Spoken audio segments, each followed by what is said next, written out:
Alors, exercice 19, on nous demande de donner la décomposition en produit de facteur premier du PGCD de 1240 et 2120. Donc, l'idée, c'est d'utiliser la décomposition en produit de facteur premier de ces deux entiers. Donc, on les écrit. Et puis ensuite, c'est facile d'en déduire la décomposition en produit de facteur premier du PGCD. Donc, je prends les facteurs communs, donc d'abord 2 qui apparaît dans les deux décompositions à la puissance 3, donc dans le PGCD aussi. Il y a 5 qui apparaît pareil dans les deux décompositions à la puissance 1, donc dans le PGCD aussi. Et puis ensuite, on n'a pas d'autres facteurs communs, facteurs premiers communs, donc on s'arrête là, le PGCD c'est 40. Ensuite, on vous demande combien 1240 et 2120 ont-ils de diviseurs communs.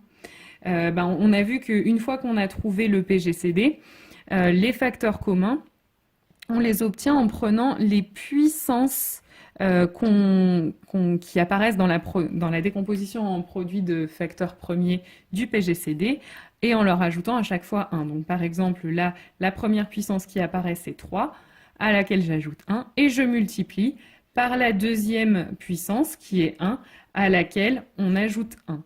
Donc finalement, ils vont avoir 3 plus 1 fois 1 plus 1, c'est-à-dire 4 fois 2, 8 diviseurs communs positifs, puis diviseurs communs positifs, soit 16 diviseurs communs. Ensuite, je passe à l'exercice suivant, exercice 20. On vous demande de déterminer les couples d'entiers naturels A et B de somme 72 et de PGCD égale à 9. Donc là, dans cet exercice, il y a deux choses. Donc c'est deux choses sur les entiers. Donc je vais d'abord m'intéresser à la première, à savoir leur PGCD. Leur PGCD, à A et B, on sait que c'est 9. Donc d'après une propriété du cours, on sait qu'on peut trouver A' et B' des entiers naturels, tels que A s'écrivent 9 fois A', B s'écrivent comme 9 fois B', c'est-à-dire 9 divise A et B. Mais en plus, on a A' et B' qui sont premiers entre eux. Ça, c'est la première chose. Ensuite, on sait que leur somme, A plus B, est égale à 72. Mais A, je vais le remplacer par 9 fois A' et B par 9 fois B'. Et ensuite, je simplifie tout par 9. Donc, ça va me donner A' plus B' égale 8.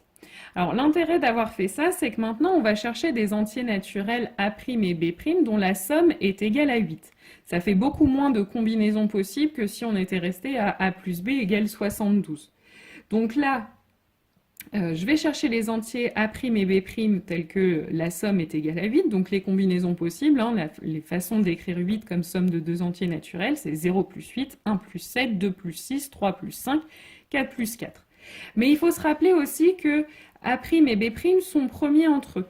Donc déjà, on peut effacer des couples possibles. 0 et 8 ne sont pas premiers entre eux, puisque leur PGCD, je vous rappelle, c'est 8. 2 et 6, pareil, ne sont pas premiers entre eux, sont tous les deux divisibles par 2. Et 4 et 4 ne sont pas premiers entre eux non plus, tous les deux divisibles par 4. Donc, finalement, il nous reste comme possibilité 1 et 7, 3 et 5. Donc, finalement, vous avez ces couples solutions possibles pour A' et B'. 1, 7, 7, 1, 3, 5, 5, 3. Et donc du coup, si ça ce sont les couples possibles pour A' et B', les couples possibles pour A et B, je vous rappelle, on les obtiendra en remultipliant tous ces nombres-là par 9. Donc ça nous donne comme couple possible pour A et B 9, 63, 63, 9, 27, 45 ou 45, 27. Alors l'exercice suivant, il est un petit peu dans le même esprit, sauf qu'on n'a plus des entiers naturels, cette fois-ci on a des entiers relatifs, donc beaucoup plus de combinaisons possibles. Donc trouver les couples d'entiers relatifs x et y, tels que x au carré moins y au carré égale 5440, et le PGCD de x et y égale 8. Donc on part de la même façon. Le PGCD de x et y étant égal à 8, on peut trouver x' et y' appartenant à z cette fois-ci, tels que x s'écrivent 8x' et y s'écrivent 8y', et x' et y sont premiers entre eux, c'est-à-dire leur PGCD est égal à 1. Ensuite, on sait que x au carré moins y au carré est égal à 5440. Donc, Même chose que tout à l'heure, je remplace x et y par 8x', 8y'. Et donc, en développant en fait la parenthèse, ça me donne 64x' au carré moins 64y' au carré. Même chose ici, je vais tout diviser par 64, ça me donne donc x' au carré moins y' au carré égale 85. À cette étape, on a déjà eu plusieurs fois le cas de figure, on reconnaît une identité remarquable, donc mon x' au carré moins y' au carré, je vais le remplacer par x' moins y' fois x' plus y'.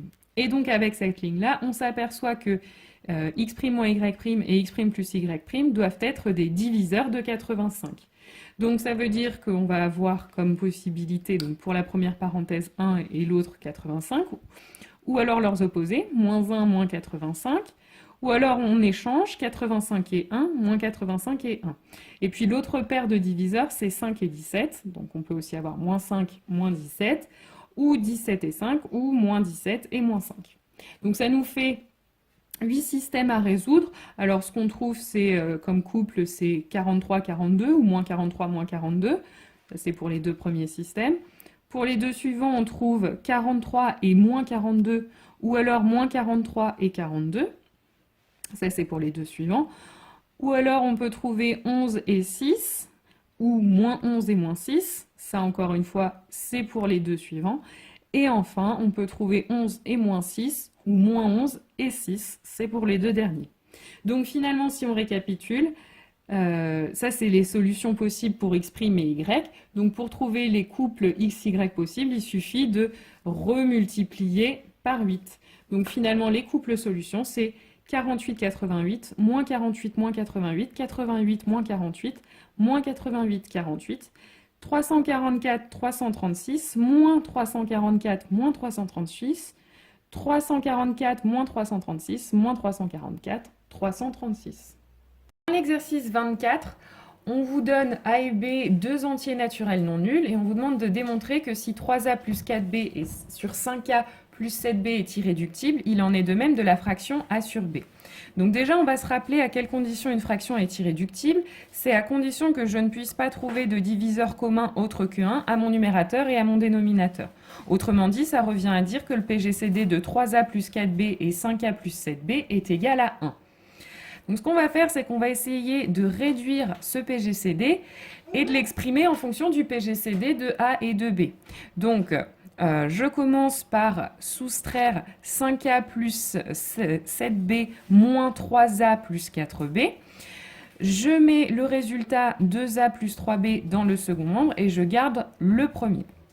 Ensuite, je fais la soustraction 3A plus 4B moins 2A plus 3B. Cette fois-ci, je le mets dans le premier membre, ça fait A plus B, et je garde le second, 2A plus 3B. Ensuite, je vais soustraire à 2A plus 3B deux fois le premier membre, deux fois A plus B. Et donc, je mets le résultat dans le second membre. En fait, j'obtiens simplement B. Et enfin, je fais la soustraction de A plus B moins B, j'obtiens A. Et donc, là, on vient de démontrer que le PGCD de 3A plus 4B et 5A plus 7B, c'est le même que le PGCD de A et de B. Autrement dit, si votre fraction 3A plus 4B sur 5A plus 7B est irréductible, on a dit que ça voulait dire que le PGCD du numérateur et du dénominateur est égal à 1. Mais ce PGCD, c'est aussi le PGCD de A et de B. Donc le PGCD de A et de B est égal à 1 lui aussi. Et donc votre fraction A sur B est irréductible. Ensuite, dans la deuxième question, on vous demandait de démontrer que si la fraction initiale n'est pas irréductible, il en est de même de A sur B. Qu'est-ce que ça veut dire que votre fraction n'est pas irréductible? Ça veut dire que le PGCD de 3A plus 4B, 5A plus 7B, cette fois-ci, il est différent de 1. Et comme ce PGCD, c'est le même que le PGCD de A et B, lui aussi va être différent de 1. Et donc, votre fraction A sur B ne sera pas irréductible.